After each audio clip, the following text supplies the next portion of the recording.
ئەگەر تۆ لە iOS خوێنیت ئەوە بە شێوەیەکی بەرچاو زانیاریەکی زۆر فراوانت دەبێت کە بەراورد ناکرێت بە هیچ خوێندکارێک لە زانکۆیەکی تر. و هەروەها خوێندکارەکانمان بڕوا و متمانێکی ئەجگار بەرزیان بە خۆیان دەبێت بۆ کەسانی کاریگەر دەبن لە کۆمەلگادا. هۆکاری سەرەکی ئەمە ئەو شێوازی خوێندنەیە کە لە سیستمی ئەم زانکۆ ئەمریکیانەدا هەیە، ئەوی شێوازی لیبرال ئارتە کە جگە لەو زانکۆیانی سیستمی ئەمریکین لە هیچ زانکۆیەکی تر لە عێراقدا پەیڕەو ناکەن. بۆ ئەوەی بزانین ئەم سیستەمە چییە، ئەچینە لای پەیامخان ڕێکخەری پەیوەندی میدیایەکان.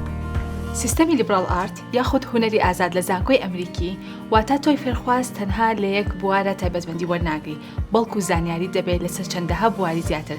ئەمەش دەبێتە هۆی دروستکردن و بەهێزکردنی کارامەیی و لێهاتووی تاوەکو وەکو دەرچوێک بتوانین لە چەندەها بوارە کار بکەیت لە داهاتوودا.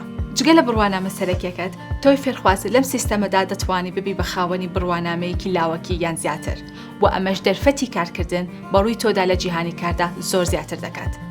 زانکۆی ئەمریکی لە سلێمانی هەڵبژێرە و دەرفەتی خوێندنێکی ناوازە لە کیسخۆتمەدا.